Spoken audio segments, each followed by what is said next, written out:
Good morning po. Ayan po at nagluluto tayo ng adobong pusit. Ginisa ko po siya sa sibuyas, bawang, luya, kamatis. Ayan po. Mag-aadobo po tayo dyan ng pusit. Kumakain din ba kayo ng ganyan mga madlang people? Yan po ang aking niluto ngayon. Maiba naman eka nga. Ayan. Panoorin niyo po ang aking video. Huwag niyo po siyang i-skip hanggang dulo.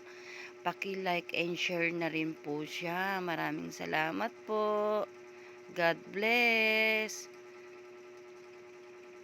Ayan. Pinapakuluan ko na lang po siya para ano yung sabaw niya maiga-iga.